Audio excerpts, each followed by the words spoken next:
Magandang araw sa ating lahat mga ka-ALS. Itong recording na ito ay instruction or guide kung paano tayo makakapag-install sa ating Lenovo tablet, okay, ng mga application. By default, mapapansin nyo na hindi tayo pwede mag-install sa kanya ng kahit anong application. So we need to undergo certain procedure kung paano ito. Simple lang, ito yung sunod-sunod natin gagawin. Unang-una, bubuksan natin si Google Play Store. Ayan. Pagkatapos, mapapansin nyo na limited lang yung nakalagay na applications kay Google Play Store. Kahit nga i-search natin yung kailangan natin. For example, I'm going to search SIPGrade app dahil gagamitin natin yan. Walang lalabas na result. So, kailangan nating maglagay ng bagong account dito kay Lenovo tablet natin para makapag-install tayo. So, para umpisahan yan, kailangan lang natin yung itap yung Manage Your Google Account button na nasa tabi ng notification bell sa upper right-hand corner na ating screen. Yun yung bilog na kulay gray. Tatap lang natin. So, pagka-tap natin, mapapansin nyo na meron ditong Google dialog na lalabas. Itatap lang natin yung Manage Your Google Account button. So, tap ko lang.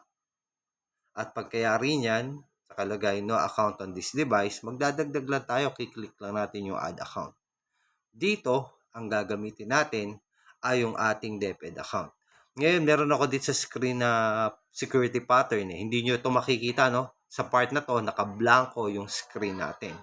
So, para pagkayari niyan, makikita nyo na nagpapatype na siya ng email. So, tatype natin email natin. Itatype natin dito ay yung DepEd email natin. Ano?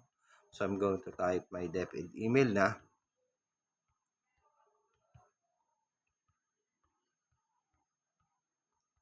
Ayan. Pagkari ko type yung DepEd email, susunod ko lang yung aking password. Ano? So, i-verify niya lang yung account na yan. So, pag meron talagang ganon, pwede ko nang i-type yung aking password.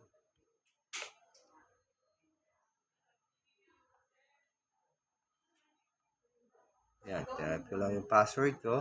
So, temporarily password ko na to, no? Babaguhin ko din. So, ayan. So, itatype, kiklik ko lang yung next.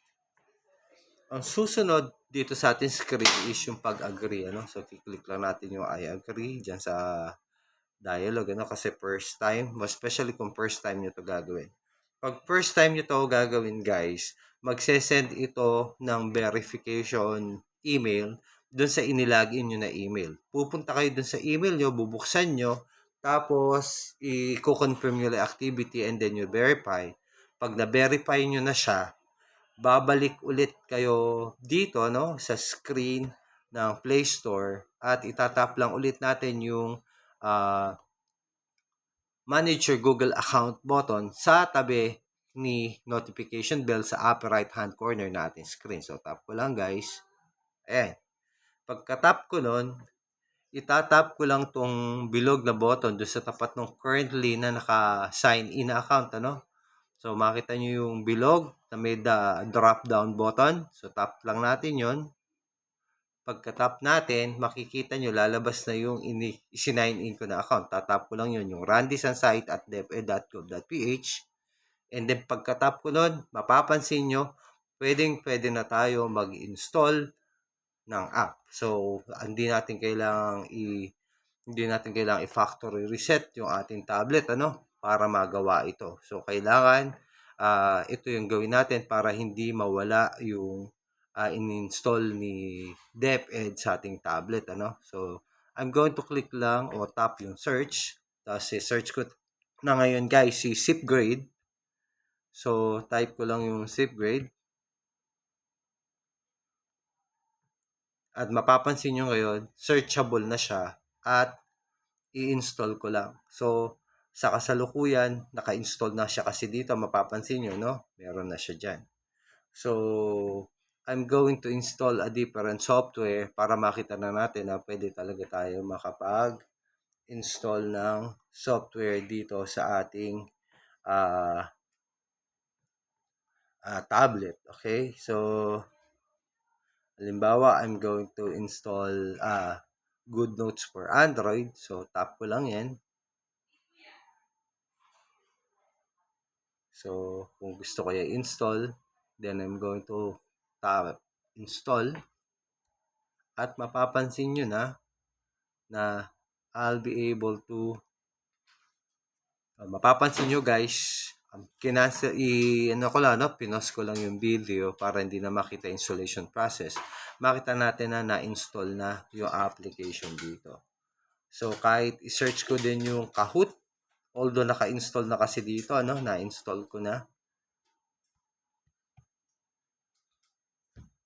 So, pagka pinuntahan natin si Kahoot, makikita nyo, pwede natin install. So, kasalukuyan kasi na-install ko na dito eh. So, yun lang yung simple procedure na kailangan natin gawin para makapag-install. So, simpleng-simple, magdadagdag lang tayo ng account dito sa tablet natin, sa Lenovo tablet, and we will be able to do that. Now, syempre, ayaw natin na ma-remain na yung ating account ay nakalagin dito sa tablet. Syempre, gagamitin ng estudyante natin itong tablet. So, ang best thing na gawin natin is that right after the process, we can automatically log out naman yung account na sinign in natin. So, the same procedure lang dito sa loob ng Play Store. Kung na-close nyo man muna, halimbawa, pwede nyo buksan ulit si Play Store. Pag binuksan nyo si Play Store, tap nyo lang yung account nyo, nandun na agad sa Manage Your Google Account button. So, tap na. Ayan. Pagka-tap natin, tap lang natin yung Manage Your Google Account. Pag na-tap natin si Manage Your Google Account, lalabas dito yung account mo, So, tap lang natin yung drop down sa tapat ng iyong account. Then, pindutin ulit natin yung Manage Account on this device. So, pagkayari nun, dun sa Accounts for Owner, pindutin lang ulit natin yung sinign in nating account. At pagka nangyari nun, lalabas yung screen na ito saying Remove Account. Tap lang natin si Remove Account button. At tap nyo ulit si Remove Account for confirmation. Then, let's click the OK button. So, ngayon ulit, black yung screen, kasi manghihingi yan ng pattern. Naglagay kasi ko dito ng security, eh. So, ayan, mapapansin nyo, right after I type the security, the account is no longer signed in dito, At, because of that, pag kinlik ko si back button, papansinin nyo ulit na babalik na sa dati si Play Store na hindi ka na ulit pwede makapag-install. So, safe para sa atin that our student will not be able to install anything anymore on our application. So, kayo bilang administrators and teachers na responsible dito sa ating mga tablet ay makakapag-install whenever you need to put something on our tablet para magamit ng ating mga estudyante.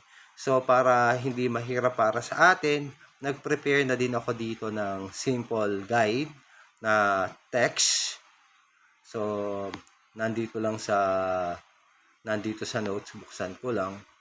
At, ayan, pakita ko lang, pwede nyo na screenshot yan at kuhanin para meron din tayong tuloy-tuloy na guide if you would like to use this text right after watching the video. Hopefully, this one is very useful at makatulong sa ating lahat. And with that, magandang araw sa ating lahat, mga ka-ALS, and ipagpatuloy natin ating misyon na tulungan ang ating mga second chance learners, ang ating mga ALS learners sa DepEd SDO Nueva Ecija.